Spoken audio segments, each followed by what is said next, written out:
Welcome to Track Limits and Emotional Damage. It's race week, but this is all the news around the circuit, from Formula One to all things racing. Let's dive into what's going on this week. I think the big thing we want to start out with is Max Verstappen's big news of doing the N24 Nürburgring in this May. He'll be driving a Mercedes AMG GT3, which is pretty badass, honestly. Yeah, So I'm pretty excited. yeah, and that's not an easy 24 hours to do. The Nürburgring is probably one of the most punishing circuits out there, so it would be really exciting to see. It's interesting that they ended up in a Mercedes of all the different things. And I know, Le Mans sometimes you race other cars, but it is funny seeing Max Verstappen in a Mercedes, especially with a lot of Hmm. the rumors last year with, Toto and them meeting on secret islands and things like that. So, it does kind of make me giggle a little bit. But I will say it'll be interesting to see if this really kind of signals maybe Max Verstappen starting to look elsewhere than Formula One. I Hmm. know with him not being happy with last year's car, and they did, after Laura Mekis came in, they did seem to turn their season around, and he got pretty close to holding his title. But I could see, he's talked about being happy with where he's at, and I could see him just wanting to find new and kind of be the best at everything is what it seems like Hmm. he's looking to do. Well, and yeah, he's definitely been very vocal about what he doesn't like in this year's cars and regs, but I think that's pretty normal too for Max Verstappen. He's pretty vocal about that stuff because he just wants it to be a good car and a good race. And this isn't his first. He did another race, endurance race last year, and he ran a Ferrari and he actually won. I think, like you said, very like a new endeavor, something new that's fun. He gets to go fast, do Mhm. what he does best. I could see him exiting in the next couple years. He just doesn't seem excited about it as much anymore, especially as Mhm. these new regs come on. And yeah, it'll be interesting Well, to I see mean, how it plays out. And I think the whole like, oh, he's driving a Mercedes. I mean, he's still backed by Red Bull. Like Red yeah, Bull will back whatever car as long as it goes fast, yeah. So I don't think the make of the brand indicates him moving to Mercedes team. No, I'm sure people are probably speculating. In Formula One, it seems like there's always like something going on under the hood. I guess you would say to use the pun correctly. I will say that does kind of segue into this last week we've seen the FIA censoring some of their posts. They posted one about how many overtakes happened versus this year versus last year, and I believe they posted another video of like top speed down the straightaway, but it seems I guess they got some hot water for cutting the sound at the end, so you miss all the super clipping and all that sound. So yeah, I mean, race one is done. What do you think about where we're at with all these new regulations and how racing has been?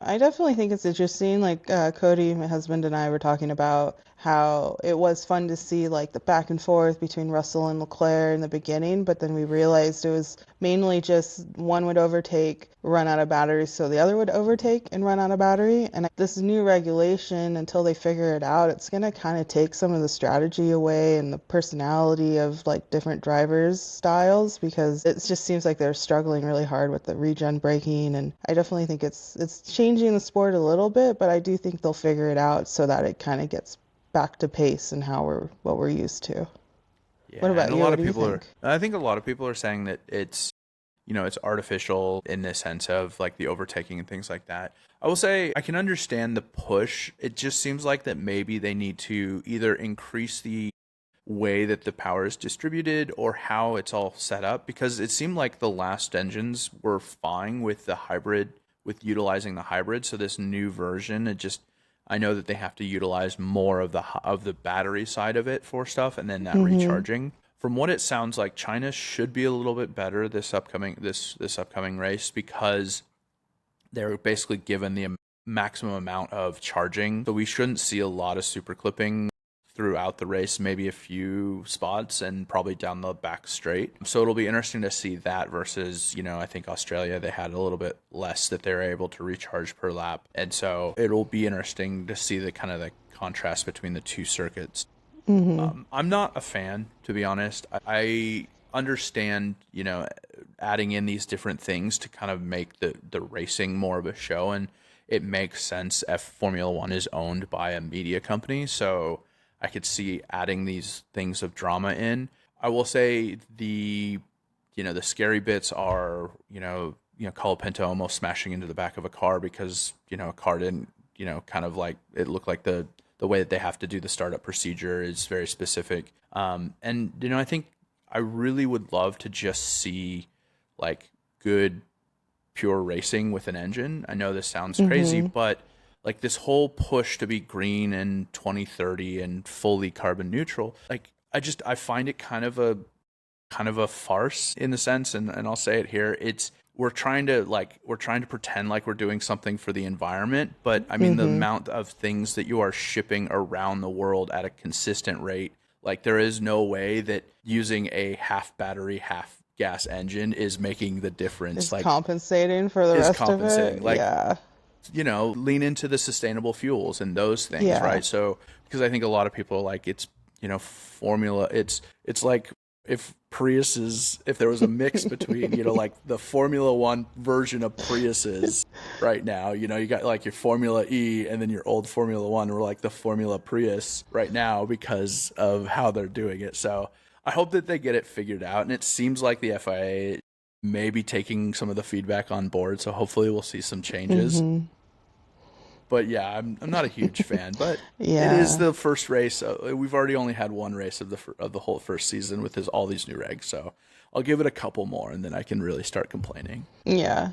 Yeah. Yeah, no, Uh, I agree. I think it's kind of I think you can be sustainable without just doing like I think you're right in that way of like just switching the engine type is not going to compensate for the actual emissions of flying all this stuff and with that said, I think we're going to get to see some really good upgrades. I know hmm Ferrari is supposedly bringing what they're calling their Macarena wing, what I like to call their Flippy wing. I think Flippy I like wing I like hits Flippy Wing better. I think that hits a lot better because and so it sounds like that they've really put a lot of effort into bringing this back early to be more competitive with Mercedes. hmm It seems like from what and this is all speculation, but they're saying that it could possibly bring an extra 10 kph, and being that far behind Mercedes, they weren't far behind Mercedes, but I do think that we're going to see a lot of teams really push a lot of upgrades really quickly to try and be competitive. hmm I definitely see that. I think Flippy Wing is I don't understand how they came up with Macarena. It's the I think it's the hands Like a at the da da end. da da. Yeah, Da. I think that's why. That's the It's only come. that's the only thing I can connect, because I went through the whole thing. I was like,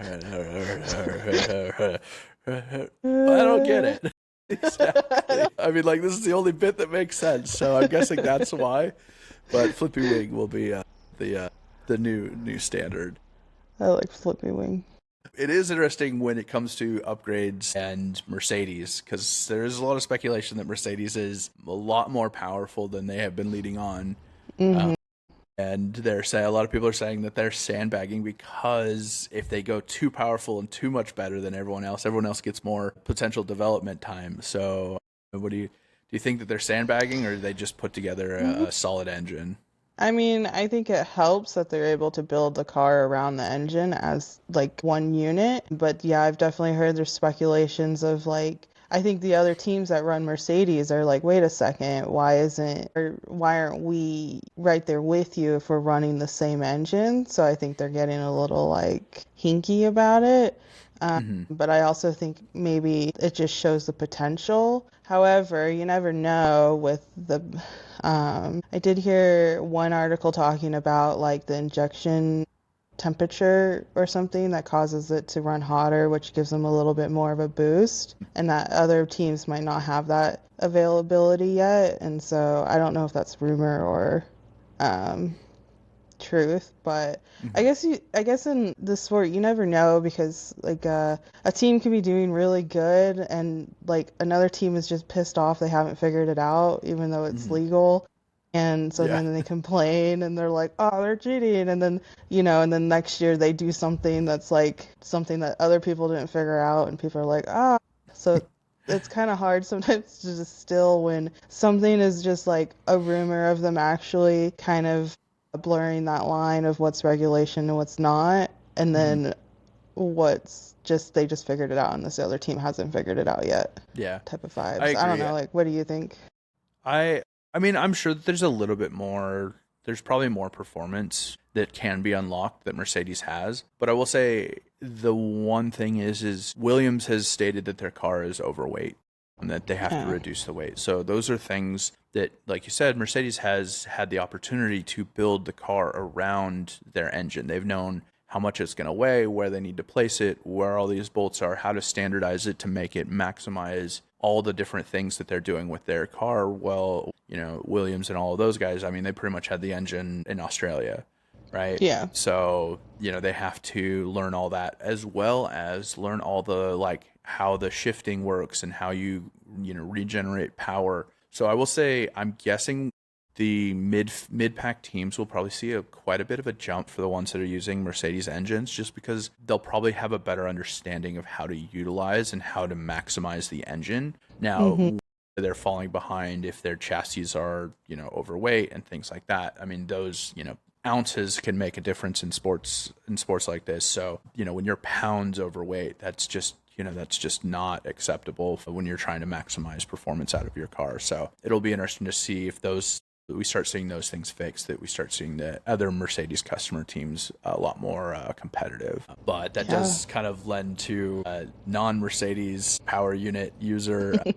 But where is Aston Martin? I mean, barely Yeah. showed up at the last race. There's a lot of pressure with Adrian Newey coming over from Red Bull to redesign their new regs. Do you think that we're going to see kind of a quick turnaround, or do you think it's going to be a few more races before we see They them? s- they seemed like they were really struggling. I mean, they were even shocked by how many laps Lance's car made it around the tracks. I could see it taking a couple more races. I don't know. They seemed like they were just having a lot of issues. Like they were even Mhm. surprised that they got off the line. But I think there's hope for at least. Yeah. Now this could be kind of indicate that making Adrian Newey the team principal as well as your like lead aero person may have not been the best idea, just to allow him to focus wholeheartedly on the car. So I Mm, wonder if maybe we see like a halfway through the season step back from that so that they can focus on just building a good car. I know yeah, that like he's they're the spread too only thin. the only ones on the in the using the Honda engine this year, and I know that I think that Honda's been having a little bit of difficulties getting their engine competitive and tuned properly. So I'm sure that there's a couple different reasons other than just the car, but it sounds like engine as well, and just putting it all together is just not quite going very well for Aston Yeah, Martin. for So I do want to Alonso. see Alonso racing though, because I think if they do figure it out and you start seeing Alonso at the front, I mean that guy is hilarious when he wins races to me. So Hmm. I'm excited for it. Yeah, I would like to see him do well this season. I think like one thing I've noticed, here's an opinion if you want it. I've noticed like all these like behind the scenes of them on their freaking scooters. I just Hmm. feel like when they're riding the scooters, it's like, oh, okay, yeah, it's efficient. But what I keep seeing is them carrying it around, like different shots. They're like trying to do an interview and they're like holding their scooter. I'm like, how many ankles are you breaking, bro? Like, I feel like there's like gotta be a cooler way to get around the paddock. Like, I don't know, a bike, skateboard. Like, I don't know, stop taking people's ankles out. I know, Anyways, right? It's I all a lived in it's the all a 90s. ploy. I know what it's about.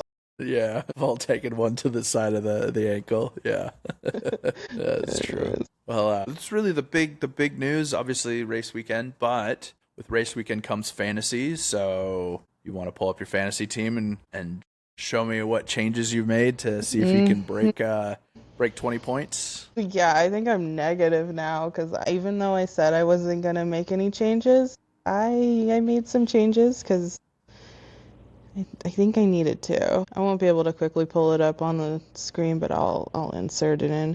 So are you able to pull up my old team at all? Yeah, I can go look at. Right, so yeah, so over on Team Billy Smells. We've had a couple switch ups. I took out Red Bull Racing and put in Racing Bulls just to give myself a little bit more money to work with. I was able to I took out Nico and replaced him with George Russell.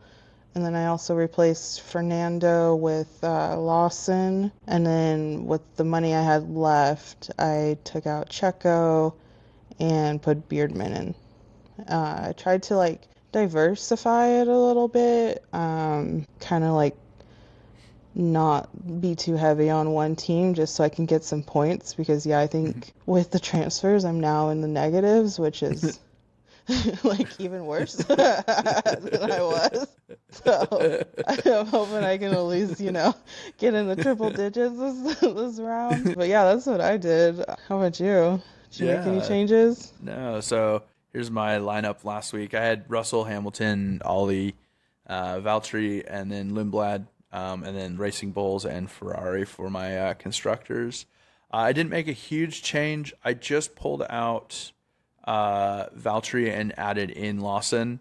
I think that the Racing Bulls have a lot of potential this season, and I needed someone. I have a feeling that he'll have a good showing here in China. Mm-hmm. So I figured putting him in. I think Cadillac is going to like be there as a team and be competitive. I think it's going to take half the season. Yeah, I can Someone had see said that. said it best that you have basically two second seat drivers now chairing a new team, right? Both of them have been used to being kind of the backups and things like that. So learning how to become like the main driver in a team and then how that strategy plays out.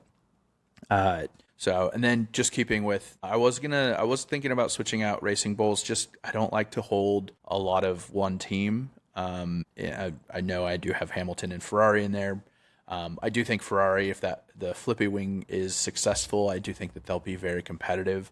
It's also a track that last year Hamilton, he did win the sprint race, and pulled on the sprint race, won the sprint race. Unfortunately, both Ferraris were disqualified from the actual race, so I do think it's a good race for Hamilton. So hopefully, fingers crossed, we see his first pole, first finish of the season. That would be really amazing. But yeah, so just kind of keeping within the costs, I ended up having to keep Racing Bulls, and we'll see where it goes. But I'm pretty excited about this. I do think once Haas starts to get going, they really do start speeding up pretty quickly. Also, so I like keeping Bierman there. It's good. And with that, your race weekend is the Chinese Grand Prix. Here are the times in Eastern if you're interested. A lot of cool things, a lot of late nights for that, with practice being at 11:30 this evening, sprint being at 3:30 in the morning on Saturday or on Friday. So sprint and then quali, and then the race is going to be a 3 a.m. race Eastern as well. So that'll be a lot of fun. Other things that are fun are great is you do have F1 Academy, our first race. There'll be 11 rookies on the grid. What's really neat about F1 Academy is I believe you can only race for about 2 years, and then you kind of graduate onto what's next. And they've seen some really cool, really amazing drivers come up through here. So if you're interested, definitely check it out. It's always a fun race and fun racing to watch. As well as with that many rookies, it should be fun. So yes, if you're in, check out Formula Academy. And then, Cool. yeah, and with that, that's the news of the week. We're excited to bring you a recap after Chinese Grand Prix next Monday. Mm-hmm. Thanks.